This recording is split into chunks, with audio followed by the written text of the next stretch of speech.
Let's get right into it. Number 7. Scaphism. Imagine being punished not with fire or blades but with dairy products and insects.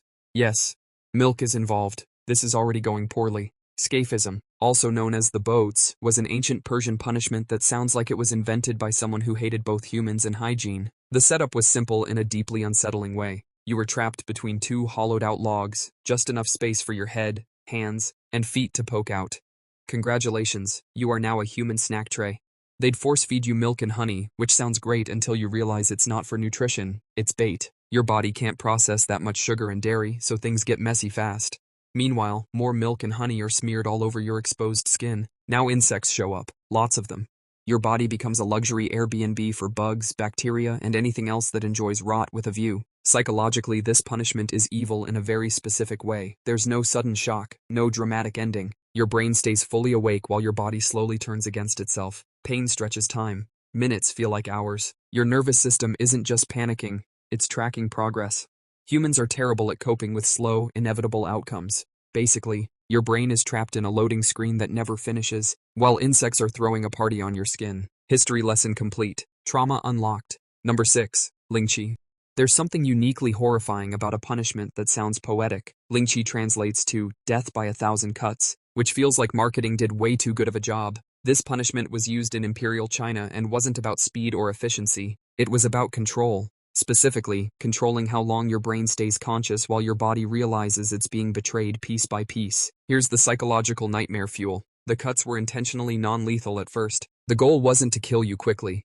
It was to stretch the experience so your awareness stuck around. Your brain, which is amazing at adapting to danger, suddenly has too much data to process. Pain signals overload the system. Time perception breaks. Your thoughts stop forming sentences and start forming static. What makes Lingchi especially brutal is the anticipation. The human brain is often more afraid of what's about to happen than what's happening now. Every pause between cuts becomes its own punishment. Your body flinches before contact. Your muscles tense in advance. Your nervous system tries to predict pain, fails, and panics harder each time. There's also a social element. This punishment was often public. Your brain is not just dealing with pain, it's dealing with being seen. Shame, fear, helplessness, and physical suffering all pile on top of each other like the world's worst emotional lasagna. Your identity dissolves. You're no longer a person, you're a warning sign. Number 5. The Brazen Bull. Somewhere in ancient Greece, someone looked at fire, screaming, and metalwork and thought, what if we made this more artistic? Enter the Brazen Bull. A hollow bronze statue shaped like a bull, designed to roast people alive while turning their screams into musical ambience. Because apparently execution needed a soundtrack. Here's how it worked. You were placed inside the metal bull. A fire was lit underneath. As the bronze heated up, the air inside became an oven set to existential crisis. Pipes built into the structure distorted your screams so they came out sounding like the bull was roaring. To onlookers, it wasn't a human dying, it was a performance. Your pain had been converted into entertainment. From a psychological perspective, this is nightmare engineering. Fire pain is one of the most intense stimuli the human nervous system can register. It hijacks every signal in your brain at once. There's no focusing, no thinking, no mental escape. Your body goes straight into panic mode. But there's nowhere to run and nothing to fight. And then there's the sound. You can't hear your own voice anymore. Your brain loses another anchor to reality. You're not screaming. The bull is. You go in as a person and come out as part of a machine. Somewhere, your nervous system is filing the world's angriest complaint. Number 4. The rack. Imagine lying down and slowly being turned into a human stretch toy, not snapped, not crushed, just elongated. The rack was a medieval invention that understood one crucial psychological truth. Pain becomes unbearable when it arrives gradually and with full awareness. Your wrists and ankles were tied to rollers. A crank was turned. At first it just felt uncomfortable. Then your joints started screaming. Then your muscles realized they were not winning this argument. Ligaments stretched, bones shifted, and the worst part? You were conscious through all of it. The brain is great at adapting to steady pressure. It's terrible at adapting to increasing pressure. Every turn of the crank resets your tolerance. Hope shows up in tiny doses. Maybe they'll stop. And then gets crushed repeatedly. Neurologically, this is torture because your pain receptors don't fatigue the way you wish they would. Instead, your brain amplifies the signal. Pain becomes the only thing that exists. Time slows. You become hyper-aware of your own body in ways humans were never meant to experience. Your sense of self shrinks until it's just joints, tension, and panic. Basically, your skeleton files a formal resignation letter while your brain watches helplessly. Number 3. Drawing and quartering. If there were an award for overkill, this would win by a landslide. Drawing and quartering wasn't just a punishment. It was a spectacle, a process. and a warning wrapped into one deeply unnecessary event. First, you were drawn, meaning dragged to the execution site. Already humiliating, already terrifying. Your brain hasn't even gotten to the main event yet. Then comes the part everyone remembers, being pulled apart by 4 horses. But here's what makes it psychologically horrifying. It often didn't work immediately. Horses aren't precision instruments.